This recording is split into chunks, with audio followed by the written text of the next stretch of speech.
नमस्कार, आप देख रहे हैं डीडी न्यूज। आपके साथ मैं हूं गौरव श्रीवास्तव। तो चलिए बुलेटिन की शुरुआत करते हैं और सबसे पहले नजर डालते हैं इस वक्त की हेडलाइंस पर।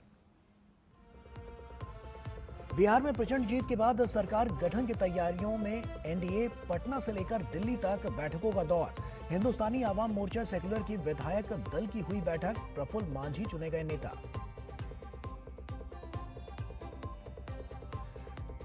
करारी हार के बाद लालू परिवार में बढ़ी तकरार। रोहिणी आचार्य ने छोड़ी राजनीति और घर, भावुक होते हुए कहा, बलिदान केवल बेटियां ही क्यों दें। भाजपा ने पूछा, जिस परिवार की बेटी घर में सुरक्षित नहीं, वो राज्य को क्या सुरक्षा देंगे। दिल्ली में राष्ट्रीय प्रेस दिवस पर कार्यक्रम का आयोजन। भारतीय प्रेस परिषद प्रमुख न्यायमूर्ति रंजना प्रकाश देसाई ने की अध्यक्षता। केंद्रीय मंत्री अश्विनी वैष्णव और एल मुरुगन रहे मौजूद। भ्रामक खबरों से निपटने और प्रेस की विश्वसनीयता बढ़ाने पर दिया जोर। दिल्ली धमाके में लगातार हो रहे हैं नए खुलासे। घटनास्थल से मिले 9 mm के 3 कारतूस। अल फला यूनिवर्सिटी के खिलाफ 2 मामले दर्ज। 200 से ज्यादा डॉक्टर रडार पर।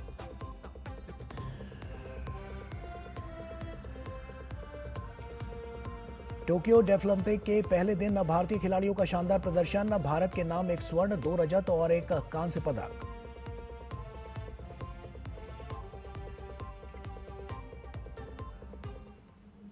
और आइए बुलेटिन की शुरुआत करते हैं। बिहार विधानसभा आम निर्वाचन 2025 में निर्वाचित सदस्यों की सूची राज्यपाल आरिफ मोहम्मद खां को सौंप दी गई है। बिहार के मुख्य निर्वाचन पदाधिकारी विनोद सिंह गुंजियाल और भारत निर्वाचन आयोग के प्रधान सचिव अरविंद आनंद ने यह सूची और इस संबंध में भारत निर्वाचन आयोग की अधिसूचना राज्यपाल को सौंपी।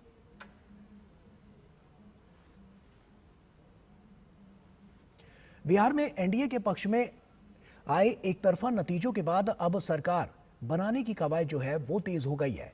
कल रात दिल्ली में जनता दल यूनाइटेड के कार्यकारी अध्यक्ष संजय झा और केंद्रीय मंत्री राजीव रंजन सिंह उर्फ लल्लन सिंह ने केंद्रीय गृह मंत्री अमित शाह से मुलाकात की। संजय झा और लल्लन सिंह से मुलाकात के बाद भाजपा अध्यक्ष जेपी नड्डा भी अमित शाह से मुलाकात करने पहुंचे। बिहार में बीजेपी के प्रभारी धर्मेंद्र प्रधान और सह प्रभारी विनोद तावड़े ने गृह मंत्री अमित शाह से मुलाकात की। दिल्ली में हुई इस बैठक को सरकार गठन की चल रही चर्चाओं से जोड़कर देखा जा रहा है। दूसरी तरफ आज बिहार में बीजेपी ने अपने सभी विधायकों को कार्यकर्ता और जनता के सम्मान के लिए कार्यक्रम आयोजित करने को कहा है। इसके बाद एनडीए के सभी विधायकों को पटना हाजिर होने का निर्देश दिया गया है। मौजूदा मुख्यमंत्री नीतीश कुमार ने फिलहाल अपना इस्तीफा औपचारिक तौर पर राज्यपाल को नहीं सौंपा है। सूत्रों के हवाले से खबर है कि अगले सप्ताह का राजनीतिक कैलेंडर तय माना जा रहा है। इसमें जेडीयू, बीजेपी, हम और आरएलएम के विधायक दल की बैठकें होंगी। इनमें नेता चुनने पर नए समीकरणों पर चर्चा होगी। इनमें मुख्यमंत्री आवास में एनडीए विधायक दल की संयुक्त बैठक होनी है। और रोहिणी आचार्य ने एक बार फिर तेजस्वी यादव पर सवाल उठाया और कहा कि जब घर में भाई मौजूद हो तो क्या जिम्मेदारी सिर्फ बेटियों पर डाली जानी चाहिए। ये बात जाकर के तेजस्वी यादव किसके शह पे हुआ है उनसे जाके पूछिए, संजय यादव से पूछिए, रेचल यादव से पूछिए, क्या नाम है उसका, एक और लड़के का क्या नाम था, रमीश से जाके पूछिए। आप जाइए वहाँ पे इंक्वायरी कीजिए। मुझे बस इतना ही कहना है कि भगवान ना करे कि आप लोग के भी घर में कभी मेरे जैसी बहन बेटियां हो। जिस घर में भाई हो, भाई लोग का ही योगदान होना चाहिए। काहे सारा बलिदान बेटी लोग दी। और जब बेटी कुछ सवाल पूछे तो आप बोल दीजिएगा कि आप ससुराल में जाओ, तुम्हारा शादी हो गया है। और बिहार विधानसभा चुनाव में प्रचंड जीत के बाद एनडीए की घटक दल हिंदुस्तानी आवाम मोर्चा सेक्युलर ने आज विधायक दल की बैठक बुलाई। बैठक में प्रफुल्ल मांझी को विधायक दल का नेता चुना गया। इसके बाद प्रफुल्ल मांझी ने कहा कि चुनाव में हमें 6 सीटों पर चुनाव लड़ने का मौका मिला था। हमने 5 सीटों पर जीत दर्ज की है। राज्य की जनता ने सीएम नीतीश कुमार के काम और देश में प्रधानमंत्री मोदी के नेतृत्व में डबल इंजन की सरकार को देखकर मतदान किया है।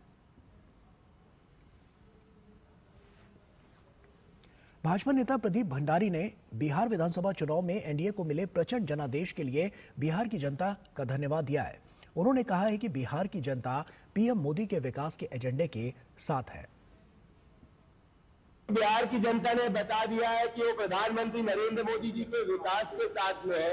उन्होंने राहुल गांधी और पूरे विपक्ष के झूठे एजेंडे और झूठे प्रचार का एक पर्दाफाश कर दिया है। आज कांग्रेस पार्टी के अंदर दो फाड़ हो चुके हैं। कांग्रेस के ही नेता राहुल गांधी के खिलाफ बोल रहे हैं, आरजेडी के अंदर परिवार वर्सेस परिवार चल रहा है। और प्रधानमंत्री नरेंद्र मोदी जी ने चुनाव के पहले ही ये प्रेडिक्ट किया था कि बिहार के नतीजे विकास के पक्ष में आएंगे और परिवारवादी और कांग्रेस के अंदर आपसी लड़ाई शुरू हो जाएगी। ये जीत भारत की महिलाओं की जीत है और युवा की जीत है, और बिहार के युवा और महिला ने बता दिया कि वो विकास की राजनीति को चाहते हैं। दिल्ली लाल किला ब्लास्ट मामले में जांच तेजी से आगे बढ़ रही है और कई नए तथ्य सामने आ रहे हैं। घटनास्थल से जांच एजेंसियों को 9 mm की 3 कारतूस, 2 जिंदा और एक खाली खोखा मिले हैं। क्योंकि 9 mm कारतूस आम लोग नहीं रख सकते और इन्हें आमतौर पर सुरक्षा बल या पुलिस ही इस्तेमाल करते हैं, इसीलिए ये बरामदगी जांच को नए मोड़ पर ले गई है। सबसे अहम बात यह है कि मौके से कोई पिस्तौल या हथियार का पार्ट नहीं मिला है। पुलिस अब ये पता लगाने की कोशिश कर रही है कि यह कारतूस वहां कैसे पहुंचे और क्या ये विस्फोट के बाद I-20 कार से गिरे थे। साथ ही ये भी जांच हो रही है कि क्या ये कारतूस आतंकी उम्र के थे या ये पुलिस या अन्य एजेंसियों के किसी कर्मी का हथियार संबंधित मामला हो सकता है। केंद्रीय जांच एजेंसियां इस मॉड्यूल के फंडिंग पैटर्न की भी पड़ताल कर रही है और हवाला या अवैध मनी चैनल की भूमिका से इनकार नहीं किया गया है। इसी सिलसिले में एजेंसियां देश भर के करीब 200 डॉक्टरों की गतिविधियों पर नजर रखे हुए हैं, जिनमें से कई को हिरासत में भी लिया जा चुका है। इधर दिल्ली पुलिस ने विस्फोट मामले में हरियाणा के अल फलाह यूनिवर्सिटी के 2 डॉक्टरों सहित 3 लोगों को हिरासत में लिया है। इसके साथ ही यूजीसी और NAAC की ओर से सांकेतिक कथित अनियमितताओं के आधार पर विश्वविद्यालय के खिलाफ 2 अलग-अलग FIR दर्ज की गई है। अपराध शाखा की टीम ने ओखला स्थित कैंपस का दौरा किया और कई दस्तावेजों की मांग की है। पुलिस का कहना है कि संस्थान में गंभीर अनियमितताओं के प्रारंभिक प्रमाण मिले हैं, जिनकी जांच जारी है। दिल्ली मेट्रो के लाल किला स्टेशन के सभी गेट अब यात्रियों के लिए खोल दिए गए हैं। कल गेट नंबर 2 और 3 को संचालन के लिए बहाल किया गया था। सुरक्षा जांच पूरी होने के बाद DMRC ने स्टेशन की सभी एंट्री और एग्जिट को फिर से खोलने की अनुमति दी। दरअसल 10 नवंबर को लाल किले के पास एक कार में धमाका हुआ था, जिसके बाद एहतियातन पूरे स्टेशन को बंद कर दिया गया था। घटना के बाद दिल्ली पुलिस, स्पेशल सेल और अन्य एजेंसियों ने स्टेशन और आसपास के क्षेत्र के कई स्तरों पर जांच की। सुरक्षा मूल्यांकन और क्लियरेंस मिलने के बाद DMRC ने सभी एंट्री और एग्जिट गेट खोलने का फैसला लिया। जम्मू कश्मीर के नौगाम में हुए भीषण विस्फोट की जांच तेज हो गई है। रविवार को NSG की एक विशेष टीम मौके पर पहुंची और घटनास्थल का व्यापक निरीक्षण किया। NSG की टीम ने घटनास्थल पर मलबे और अवशेषों की बारीकी से जांच की। अधिकारियों ने बताया कि यह जांच फॉरेंसिक रिपोर्ट की पुष्टि करने और धमाके की असली कारणों का पता लगाने के लिए की जा रही है। NSG टीम के पहुंचने के साथ इलाके में सुरक्षा कड़ी कर दी गई है। अधिकारियों के मुताबिक धमाके की गंभीरता को देखते हुए जांच कई घंटों तक चलने की संभावना है। बता दें कि नौगाम पुलिस स्टेशन में शुक्रवार रात हुए धमाके में 9 लोगों की मौत हो गई थी और 32 लोग घायल हो गए थे। जम्मू कश्मीर के उपराज्यपाल मनोज सिन्हा ने श्रीनगर के नौगाम पुलिस थाने में ब्लास्ट में किसी भी साजिश से इनकार किया है। उपराज्यपाल ने स्पष्ट किया है कि इस घटना में किसी भी तरह की आतंकी साजिश या बाहरी हस्तक्षेप का कोई एंगल नहीं है। श्रीनगर के नौगांव पुलिस स्टेशन में एक दुर्भाग्यपूर्ण घटना हुई। SFL की टीम दिल्ली के लाल किले के पास हुए आतंकी हमले में शामिल आतंकवादी और उनके सहयोगी आतंकियों के घर से बरामद विस्फोटक का सैंपल ले रही है। उसी दौरान रात के करीब 11:20 पर धमाका हुआ। उस से अनेक लोग हताहत हुए। इसमें किसी तरह की आतंकी साजिश या बाहरी हस्तक्षेप का कोई एंगल नहीं। कानून के तहत इस तरह की घटना में मजिस्ट्रेटी जांच अनिवार्य है और जांच के आदेश दे दिए गए हैं। उपराष्ट्रपति CP राधाकृष्णन ने राजनीतिक दलों को अपनी बात संयम के साथ कहने की सलाह दी है। उन्होंने मतदाता पुनरीक्षण, SIR और बिहार चुनाव के बाद विपक्षी दलों की ओर से आ रहे बयानों पर पत्रकारों के सवाल का जवाब देते हुए कहा कि लोकतंत्र में सबको अपनी बात रखने का अधिकार है, लेकिन अपनी बातों को रखते वक्त संयम अवश्य रखना चाहिए। I am totally out of party politics. Those who are in public, they should always control their emotions. That is very important, because people will always throw stones. Which tree is giving lot of fruits? So we should have that patience in public life. We need not answer to all the questions. They are having the right to ask any question. We got the right to give the answer or not to give the answer. That is the thing I told. और उपराष्ट्रपति CP Radhakrishnan ने दिल्ली बम धमाके पर दुख व्यक्त किया। दिल्ली में एक कार्यक्रम से इतर पत्रकारों से बात करते हुए उन्होंने इस घटना को बहुत पीड़ादायक बताया और कहा कि पुलिस और सुरक्षा एजेंसियां इस घटना की जांच कर रही है। This is the terrorist. The police forces and the other forces, intelligence forces, have to be fortunate every time. Terrorist has to be fortunate at one time. That has happened. It is very painful, but that makes a big alert among all the agencies. They will do their best and they will curtail it in the future. Bharat Mandapam में audit दिवस 2025 का आयोजन किया गया, जहां उपराष्ट्रपति CP Radhakrishnan बतौर मुख्य अतिथि सम्मिलित हुए। इस मौके पर भारत के नियंत्रक एवं महालेखा परीक्षक संजय मूर्ति और डिप्टी सीएजी सुबीर मलिक सहित तमाम लोगों ने शिरकत की। कार्यक्रम की शुरुआत दीप प्रज्वलन के साथ की गई और इस मौके पर उपराष्ट्रपति सीपी राधाकृष्णन ने ऑडिट दिवस की शुभकामनाएं देते हुए कैग के योगदान को सराहा। It provides essential feedback on governance, public trust and accountability. The organization with 40,000 officers and staff from over 125 offices all around the country plays a vital role in auditing union and state governments, public sector enterprises and autonomous bodies, and in compiling state accounts. As we march towards being a Viksit Bharat at 2047, CAG will remain a key partner in ensuring physical discipline and transparency for effective governance. और वहीं इस मौके पर भारत के नियंत्रक एवं महालेखा परीक्षक सीएजी संजय मूर्ति ने 2047 के विकसित भारत के लक्ष्य में सीएजी की भूमिका का जिक्र किया। Every year, the 16th of November holds special significance for us, as it is on this day in 1860 that India's first Auditor General assumed office. We celebrate this day to reflect on a rich legacy, to reaffirm our core institutional values of integrity and accountability, and rededicate ourselves to the service of the nation. Sir, we are acutely conscious of our key role as an enabler of good governance in the nation's journey towards Viksit Bharat by 2047. Towards this end, the department in 2023 has, after immense deliberations within, come out with a strategic plan till 2030. और वक्त यहां पर एक छोटी सी break का है, जल्द हाजिर होते हैं।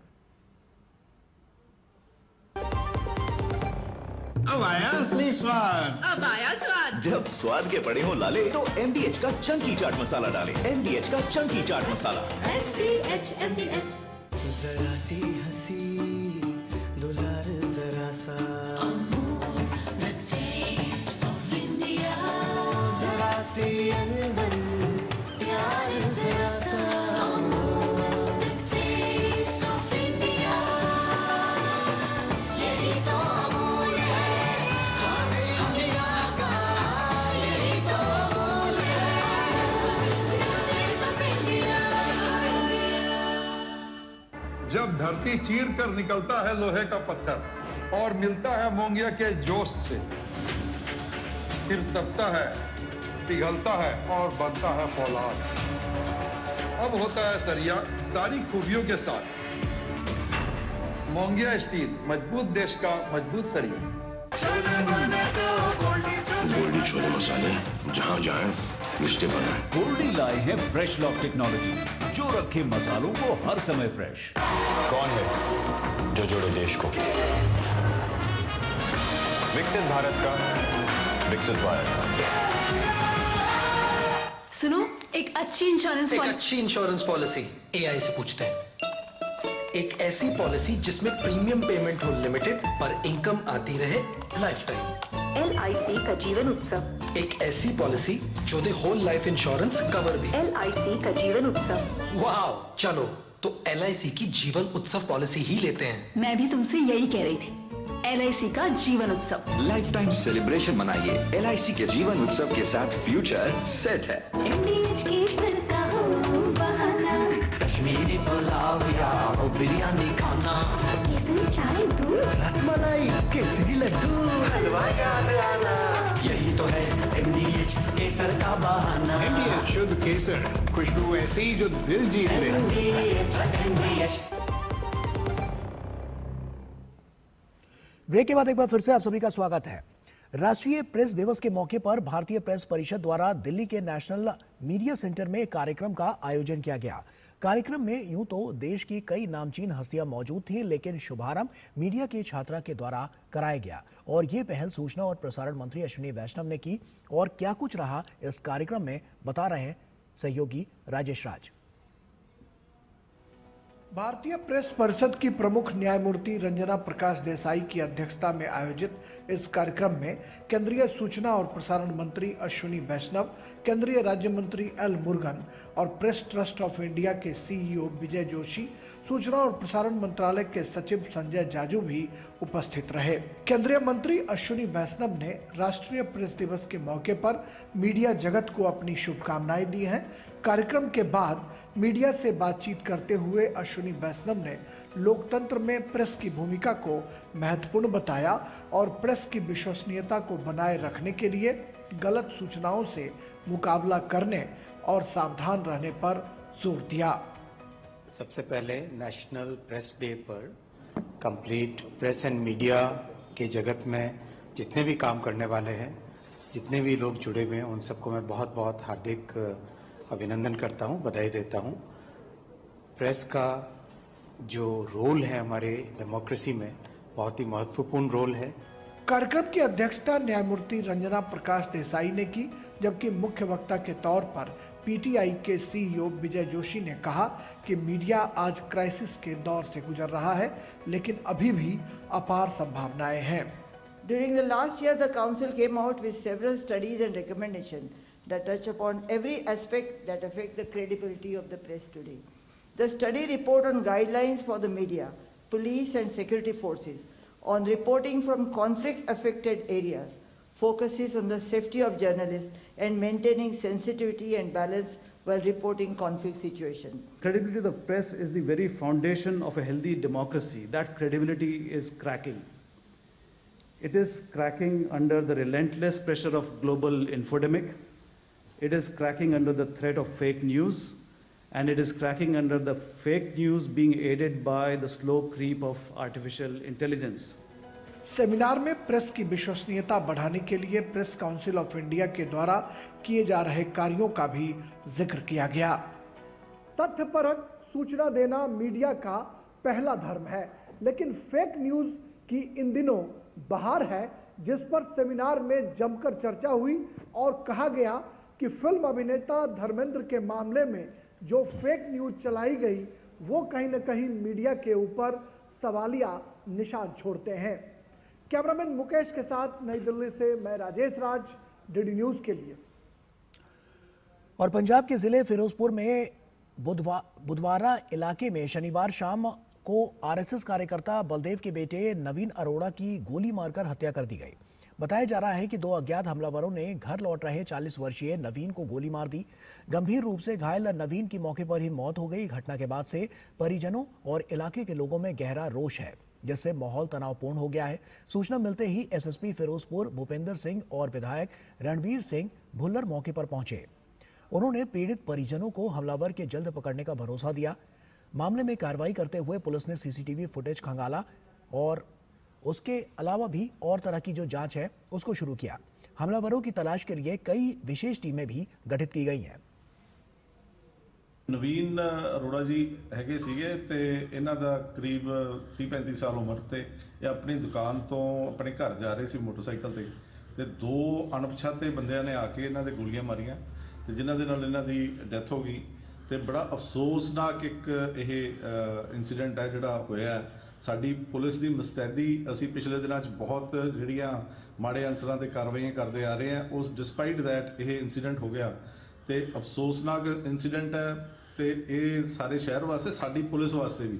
ਤੇ ਅਸੀਂ ਇਹਦੇ ਵਿੱਚ ਪੂਰਾ ਹੁਣ ਜ਼ੋਰ ਲਾਇਆ ਹੋਇਆ, 8-9 ਟੀਮਾਂ ਬਣਾਈਆਂ ਹੋਈਆਂ ਤੇ ਜਲਦ ਤੋਂ ਜਲਦ ਅਸੀਂ ਉਹਨਾਂ ਨੂੰ ਗ੍ਰਿਫਤਾਰ ਕਰਾਂਗੇ ਤੇ ਉਹਨਾਂ ਤੇ ਜਿਹੜਾ ਬਣਦੀ ਢੁਕਵੀਂ सख्त कानूनी कार्रवाई की जाएगी। और वहीं मृतक के रिश्तेदार अशोक बहल ने बताया है कि मृतक के पिता और दादा आरएसएस के वरिष्ठ कार्यकर्ता थे। आरएसएस के साथ परिवार के जुड़ाव को हत्या का कारण माना जा रहा है। लड़का मरिया वो मेरा भतीजा ही सीगा। उन्होंने फादर जिहड़े बलदेव कृष्ण जी ने वो आरएसएस के एक बड़े सीनियर कार्यकर्ता ने तो बलदेव कृष्ण के पिता जी भी स्वर्गीय श्री दीनानाथ जी भी उन्होंने भी आरएसएस के बहुत सारिया सेवावां दित्तियां। 17 उम्र वो आरएसएस नाल जुड़े रहे। बलदेव कृष्ण जी भी समाज सेवा के हर वेले तत्पर रहिंदे ने।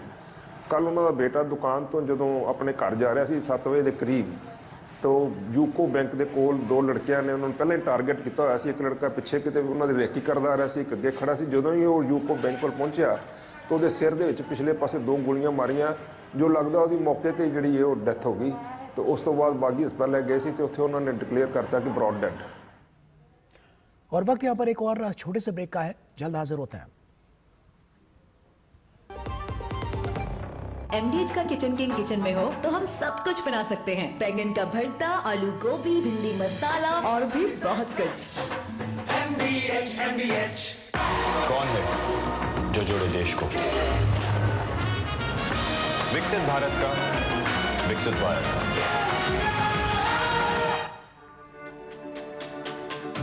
मेरी पसंद, मेरी पसंद, मेरी पसंद, मेरी पसंद, हमारी पसंद, हम सब की पसंद। मजबूत देश का मजबूत सरिया होंगे स्टील। दीदी नौकरी लग गई। अरे वाह, बधाई हो। तो अब तो ढेर सारी शॉपिंग। हाँ दी, नया मोबाइल। अरे रुको शहजादे, सैलरी से पहले खर्चे। इंस्टेंट लोन भी तो मिलता है। पहले बजट बनाना सीखो, फिर खर्च करो। पर दी देखो, कमाई का एक हिस्सा हमेशा बचाना चाहिए, लेकिन पार्टी देने से नहीं बचोगे तुम। हाँ दी, पार्टी मेरी, बजट तुम्हारा। अच्छा। RBI कहता है सही वित्तीय बर्ताव करे आपका बचाव। असली हीरो का कंगन कैसे है?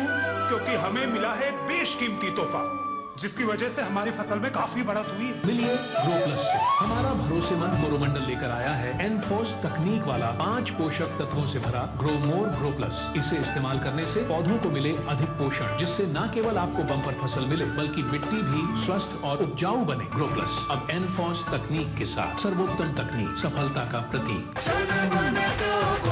गोल्डी छोले मसाले जहाँ जाए रिश्ते बने। गोल्डी लाए हैं फ्रेश लॉक टेक्नोलॉजी जो रखे मसालों को हर समय फ्रेश।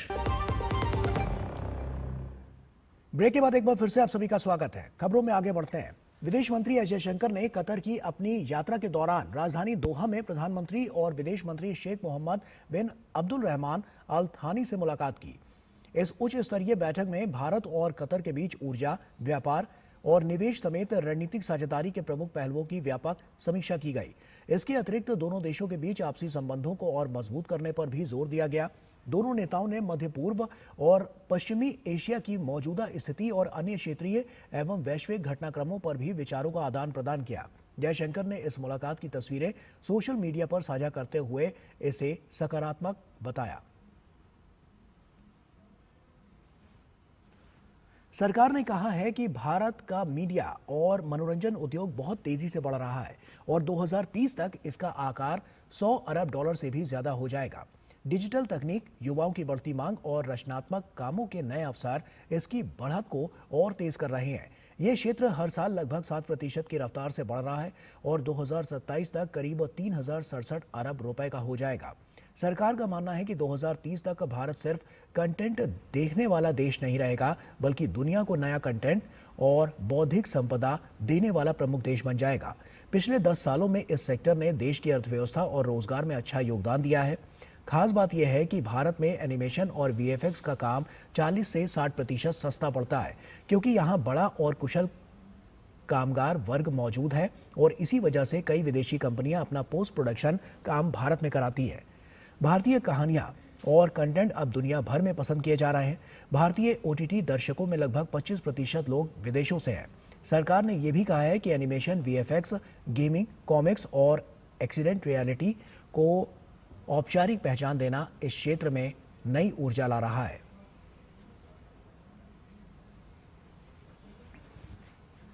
और इस वक्त एक बड़ी खबर आ रही है, आपको बता दें कि दिल्ली बम ब्लास्ट से लेकर दिल्ली बम धमाका जो हुआ है उसको लेकर यह बड़ी खबर। मामले में एनआईए को बड़ी कामयाबी मिली है। कश्मीर का रहने वाला आमिर राशिद अली गिरफ्तार किया गया है। हमलावर का साथी है आमिर राशिद अली। इस वक्त की यह बड़ी और अहम खबर। साफ तौर पर हमने देखा लगातार इस पर जो कार्रवाइयां आगे की जा रही थी, जो एक्शंस लिए जा रहे थे, उसके बाद अब ये बड़ी कामयाबी एनआईए के हाथ में लगी है। और इस पूरे मामले पर अगर हम कहें तो यह आत्मघाती हमलावर डॉक्टर उमर मोहम्मद की मदद करने वाले सहयोगी को गिरफ्तार किया गया। मुकेश शुक्ला हमारे सहयोगी हमारे साथ जुड़ रहे हैं। मुकेश, क्या ताज़ा जानकारी, क्या कुछ बड़े इनपुट्स मिलते हुए नजर आए हैं और क्या कुछ आगे एक्शन लिया जा रहा है? बिल्कुल गौरव, अभी देखिए एक ताजा गिरफ्तारी और देखने को मिली है और आमिर नाम के शख्स को दिल्ली से एनआईए ने गिरफ्तार किया। इसी शख्स ने उमर नबी को मदद करी थी कार खरीदने के लिए और उसके बाद उसी कार से उमर ने कार ब्लास्ट किया जाकर के लाल किले की रेड लाइट पर, और उसमें कई लोग हताहत हुए और कई जानें चली गई बेगुनाहों की, और उसमें उमर खुद मारा गया था। तो अभी तक जो है एनआईए ने और दूसरी जांच एजेंसी ने मिलकर 73 लोगों से इंटेरोगेशन करी और पूरे देश भर में आप देखिए लगातार छापेमारी चल रही है। नूह, मेवात, जम्मू कश्मीर, श्रीनगर, कुलगाम, तो हर एक इलाके में इनकी टीमें एजेंसी के साथ मिल करके छापेमारी कर रही हैं और इनके तमाम एजेंट्स को और इनके किंगपिन को पकड़ने की कोशिश कर रही है। और इसके तार जो है जैश से जुड़ते दिखाई दे रहे हैं, तो उसके कनेक्शन को भी खंगालने की कोशिश कर रही है कि उमर आखिर किसके इशारे पर ये काम करता था। ये बताया गया 30 से 40 किलो उसके पास उस दिन जो था, तो वो जब धमाका हुआ तो इतना रासायनिक उसने उस समय रखा था, गाड़ी में एक्सप्लोसिव रखा हुआ था, एमोनियम नाइट्रेट जो था जिससे धमाका किया गया। और धमाके से कश्मीर में भी देखिए उसकी जब जांच की गई तो वहां पे भी नागौर में धमाका देखने को मिला था जिसमें 7 से 8 लोगों की जांच चली गई थी। तो ये सारे कनेक्शन खंगालने की कोशिश की जा रही है और भी इसमें क्या कुछ रासायनिक चीजें थी जिसका इस्तेमाल किया गया था ये भी पता लगाने की कोशिश की जा रही है। और ये व्हाइट कॉलर डॉक्टर गैंग जिस तरह से निकल करके सामने आ रहा है और अब तक जो है वो 15 से ज्यादा इसमें गिरफ्तारियां देखने को मिली है, तो ये बड़ी कामयाबी एनआईए की तरफ से है। और इससे पता लगाने की कोशिश की जाएगी कि उमर के पास और कितनी गाड़ियां थी, क्योंकि इसमें ऐसा अंदेशा लगाया जा रहा है कि 32 गाड़ियों से हिंदुस्तान के हर कोने में धमाका करने की कोशिश की जानी थी, जिसमें कई धार्मिक स्थल भी शामिल थे। तो वो कौन कौन से और लोग हैं और गाड़ियां कहां पर है, क्योंकि अभी तक जो है वो 5 से 6 गाड़ियां रिकवर की जा चुकी हैं, जिसमें फोर्ड है, i20 जो उस दिन कार धमाके में उड़ गई, ब्रीजा कार जो शाहीन शाहिदा की थी वो भी पकड़ी गई। तो गौरव लगातार इसमें धरपकड़ चल रही है। मुकेश, साफ तौर पर देखें तो ये बड़ी कामयाबी तो है ही है, इसके अलावा भी हम देख सकते हैं कि तमाम जो इनपुट्स मिले हैं और जो पूछताछ चल रही है उससे और भी बड़े खुलासे हो सकते हैं। कितनी बड़ी कामयाबी इसे देखा जाए, क्योंकि साफ तौर पर इससे आने वाले समय में हम कह सकते हैं कि ये कमर तोड़ने के लिए काफी कारगर साबित होगा। क्या कुछ और बड़े इनपुट्स निकलकर सामने आए इस पूरी खबर के जरिए?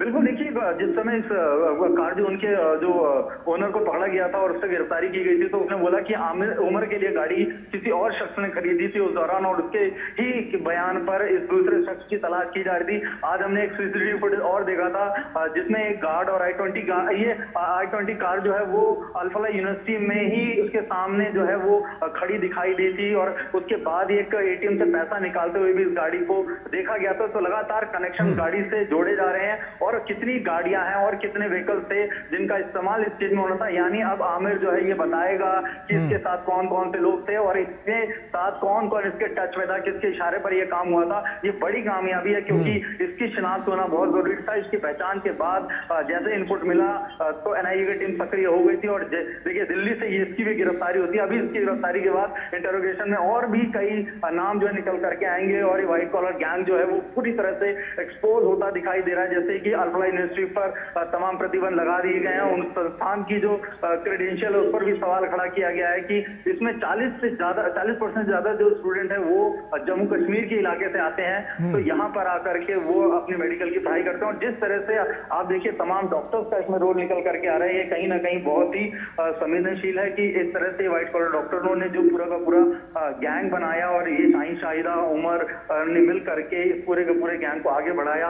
और जो इरफान नाम का जो मौलवी है उसका बड़ा रोल है, क्योंकि वही इन लोगों के साथ जुड़ा, फिर मुजम्मिल इसमें शामिल होता है। तो कड़ी दर कड़ी जुड़े जा रही। गौरव जी, अभी इंटरोगेशन होने के बाद और पता लगेगा कि निश्चित तौर पर मुकेश ये आने वाले समय में इसकी तस्वीर और साफ हो जाएगी, क्योंकि साफ तौर पर ये कार भी जो रजिस्टर्ड थी वो आमिर के नाम पर ही थी। तो ऐसे में बहुत बड़े खुलासे यहाँ से होते हुए नजर आएंगे, जिसकी उम्मीद लगातार की जा रही है। और ये जब इंट्रोग्रेशन के बाद जो लगातार जो सच्चाई निकलकर सामने आएगी वो कहीं ना कहीं बहुत बड़ा खुलासा करती हुई नजर आएगी। बहुत बहुत शुक्रिया आपका मुकेश, हमसे जुड़ने के लिए और तमाम जानकारियां हमसे साझा करने के लिए। और इसी के साथ फिलहाल इस बुलेटिन में इतना ही, लेकिन आप बने रहिए डीडी न्यूज के साथ। हमें और हमारी पूरी टीम को दीजिए इजाजत। नमस्कार।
नमस्कार, मैं शहला निगार गुड न्यूज के एक और एपिसोड के साथ आपके सामने हाजिर हूं।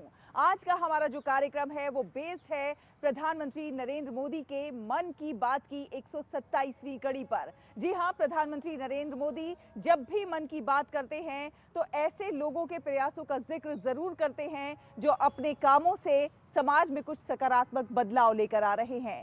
तो आइए जल्दी जल्दी से देख लेते हैं कि आज के इस प्रोग्राम में क्या कुछ है खास।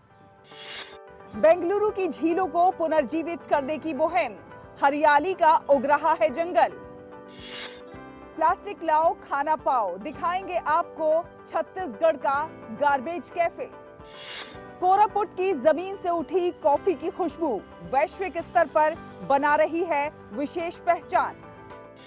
ये प्रकृति कुछ कहती है, ये पेड़ पौधे कुछ कहते हैं। आपको एक ऐसी मुहिम की बात बताने जा रहे हैं जो कि झीलों के और पेड़ों के पुनर्जीवन से जुड़ी हुई है। ये है से ट्री। जी हाँ, बेंगलुरु के एक इंजीनियर जो कि पर्यावरण प्रेमी हैं, उन्होंने वीकेंड पर पेड़ लगाने से शुरुआत की थी और धीरे धीरे वो झीलों के पुनरुद्धार में जुट गए। आज उन्होंने बहुत सारी झीलों को पुनर्जीवित किया है और साथ ही साथ पेड़ों का एक हरा भरा जंगल भी उगा दिया है। और इसीलिए प्रधानमंत्री नरेंद्र मोदी ने मन की बात की 127वीं कड़ी में उनके काम की सराहना की।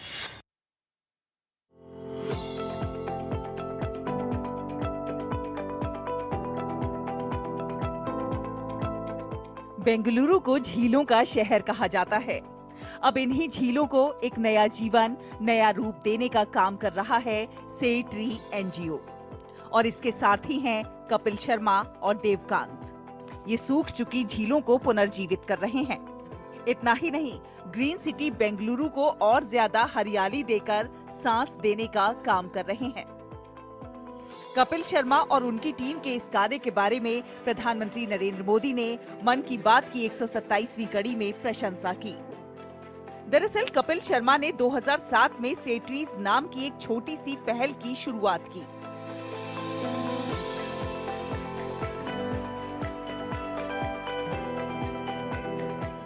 कपिल, जो अमेरिका में रहते हुए भी बेंगलोर से दिल से जुड़े हुए हैं, कपिल ने सोचा कि क्यों ना वीकेंड वॉलंटियर्स की मदद से शहर की सूखी पड़ी झीलों को फिर से पानीदार बनाया जाए।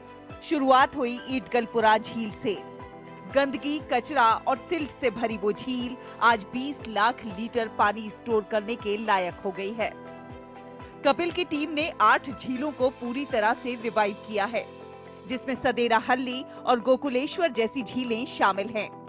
इन्हें साफ करने के लिए 1.5 लाख टन गंदगी हटाई गई और अब ये झीलें न सिर्फ पानी भरती हैं, बल्कि पक्षियों, मछलियों और लोकल कम्युनिटी के लिए ऑक्सीजन का सोर्स भी बन गई हैं। बेंगलुरु, गार्डन सिटी, हरियाली, झीलें, पूरे देश में और एक नाम गूंज रहा है, वो है सेट्री।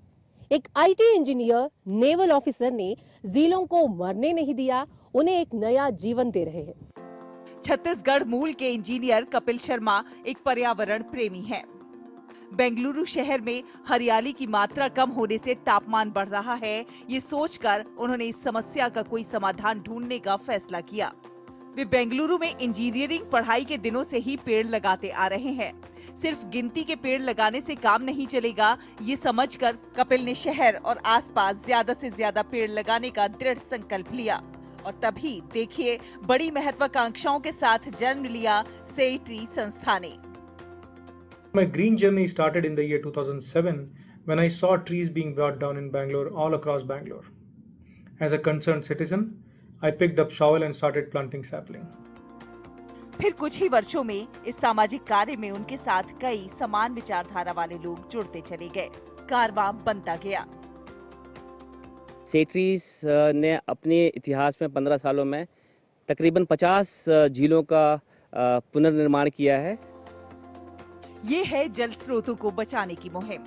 ये लोग शहर में ठीक से रखरखाव न होने से सूख रही या अनुपयोगी झीलों को पुनर्जीवित करने का काम कर रहे हैं।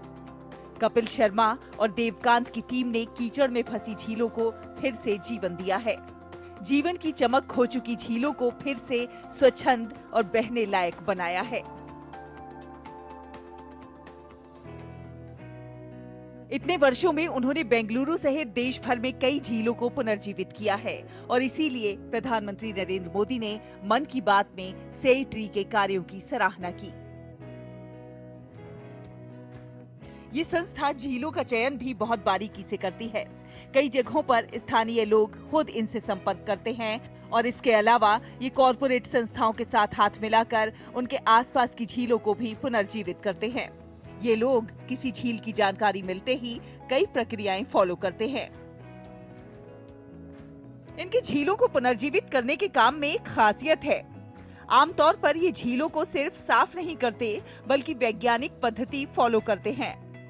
इस वीडियो में आप देख सकते हैं ये एक सेंसर है जिससे झील के पानी का स्तर कितना है, कितनी गहराई है, बारिश में कितना पानी भरता है, झील की सभी गतिविधियों के बारे में इसी रडार से पता चलता है। ये रियल टाइम जानकारी देता है और एक और स्पेशलिटी इस रडार की, इसमें सिम कार्ड भी होता है। इनके काम से सिर्फ झीलों को ही फायदा नहीं होता, आसपास के इलाकों को भी पानी मिलता है, पेड़ पौधे उगते हैं और किसान अपनी फसलें भी उगा सकते हैं। ये झील साफ है, इस बात को आप इस तरह से जान सकते हैं। क्या आपने डेड लेक देखा है जिसमें काई जैसी चीजें उग जाती हैं, पक्षी नहीं दिखते? अगर पानी साफ हो तो बड़े बड़े घास उग जाते हैं और पानी में कमल खिल जाते हैं। अगर झील साफ नहीं तो उसमें मछलियां भी नहीं होती, लेकिन ये जिन झीलों को पुनर्जीवित करते हैं उनमें ये सब होता है। ये झीलें जैव विविधता को नियंत्रित करती हैं, तो इंसान के साथ साथ पक्षियों के लिए भी आश्रय बनती हैं। सेट्री झीलों को पुनर्जीवित करने के लिए कॉरपोरेट संस्थाओं से हाथ मिलाते हैं, उनकी मदद लेते हैं। अब तक 400 से ज्यादा कॉरपोरेट संस्थाएं सेट्री से जुड़ चुकी हैं और 25,000 से ज्यादा वॉलंटियर्स इस एनजीओ में काम कर रहे हैं। झीलों की रक्षा से गांवों को भी सहारा मिला है, जिससे गांववासी काफी खुश हैं। कपिल कहते हैं कि झीलें शहर की किडनी हैं, इन्हें बचाना मतलब बेंगलुरु को बचाना। उनकी टीम अब अगले मॉनसून से पहले 15 और झीलों पर काम शुरू करने वाली है ताकि 2030 तक पूरे साउथ इंडिया को हरा भरा कर दें। पर्यावरण के लिए कपिल का कमिटमेंट यही नहीं रुकता। सेट्रीज ने बेंगलोर, पुणे, चेन्नई और हैदराबाद में लाखों पेड़ लगाए हैं जो कार्बन कम करने और बाढ़ रोकने में मदद कर रहे हैं। सेट्रीज ने मियावाकी फॉरेस्ट की नई अवधारणा में शहर में हजारों पेड़ पौधे उगाए हैं। 2007 में कपिल शर्मा द्वारा स्थापित से ट्रीज की शुरुआत बेंगलुरु में तेजी से हो रहे वनों की कटाई और बढ़ते तापमान के खिलाफ एक जन आंदोलन के रूप में हुई थी। शहर भर में पेड़ कटते देख कपिल ने हरितिमा को वापस लाने और पर्यावरणीय क्षति को कम करने की तत्काल जरूरत को महसूस किया, जो सप्ताहांत में स्वयंसेवकों के साथ पेड़ लगाने और उनकी देखभाल करने की छोटी सी पहल के रूप में शुरू हुआ था, वो जल्दी ही एक मुहिम में तब्दील हो गया। 2016 में 8 वर्षों तक समर्पित रूप से पेड़ लगाने के बाद से ट्रीज ने मियावाकी विधि को अपनाया। ये एक अग्रणी वनीकरण तकनीक है जो घने देशी सूक्ष्म जंगलों का निर्माण करती है, जिन्हें शहरी और क्षतिग्रस्त भू क्षेत्रों में जैव विविधता बढ़ाने और जलवायु लचीलापन मजबूत करने के लिए डिजाइन किया गया है। आज अपने आंखों से देखा। मियावाकी फॉरेस्ट के बारे में मैं जानती थी, बट मुझे सच में नहीं पता था कि क्या है, क्या कॉन्सेप्ट है, बट आज ये पता चला यहाँ पर आके, and this is really amazing. सावधानी से चुने गए फलदार पेड़, झाड़ियां और औषधीय पौधे इसमें शामिल किए जाते हैं।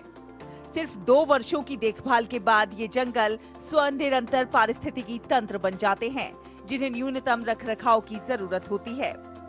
अभी आप जो मियावाकी जंगल देख रहे हैं, ये बेंगलुरु यूनिवर्सिटी के पास स्थित है। यहाँ पर 10,000 से अधिक प्रजातियां हैं। मियावाकी जंगल एक जापानी तकनीक है और ये जंगल वाकई उपयोगी होते हैं। मियावाकी जंगल दिखने में सुंदर है, घने पेड़ पौधे हैं, लेकिन इन्हें बनाना इतना आसान भी नहीं है। हम मियावाकी करने के बाद लास्ट मंथ में इधर का बर्ड्स का सर्वे किया। We recorded more than 68 species of birds and 4 types of reptiles. Cobra है, Russell viper है, crate है, and normal rat snake also there, and even monitor lizard also. ये देखिए, ये एक और जगह का मियावाकी जंगल है। बेंगलुरु की रेलवे स्टेशन के पास ये कभी कचरे का डंपिंग यार्ड हुआ करता था, लेकिन अब यहाँ घने हरे भरे पेड़ पौधे हैं। इस तरह से ट्रीज की टीम ने इस जगह को एक नया ही रूप दे दिया है। ये जो हम लैंड में आज खड़े हैं, ये लैंड एक डंपिंग यार्ड था। ये एक पीस ऑफ लैंड है जो कि एक डिग्रेडेड स्पेस था। अभी ये लैंड ऑलमोस्ट एक 1 एकड़ में 11,000 सैपलिंग्स हमने यहाँ पे प्लांट करे हैं और एक 50 to 55 स्पीशीज़, जैसा कि हमने आपको बताया मियावाकी के बारे में, वो 55 स्पीशीज़ हमने इस फॉरेस्ट में प्लांट किया है। ये मिशन यही नहीं रुकता। से ट्रीज का अब 2035 तक 300 और मियावाकी जंगल बनाने का लक्ष्य है, ताकि पर्यावरणीय सेहत को सुधारा जा सके। तो ये थी से ट्री की सक्सेसफुल स्टोरी। कपिल शर्मा और देवकांत जी ने मिलकर ना ही केवल झीलों को बचा रहे हैं, शहर को भी बचा रहे हैं और बायोडाइवर्सिटी बैलेंस भी कर रहे हैं। विद कैमरा पर्सन बालकृष्णा के साथ ज्योति दफेदार, रेडी न्यूज, बेंगलुरु। प्रकृति से हम हैं, हम सभी को छोटे छोटे प्रयास जरूर करने चाहिए जिससे हम प्रकृति का संरक्षण कर सकें। वक्त एक छोटे से ब्रेक का है। ब्रेक के उस पार अच्छी खबरों का ये सफर अभी जारी रहेगा। आप देखते रहिए गुड न्यूज जज्बा इंडिया का।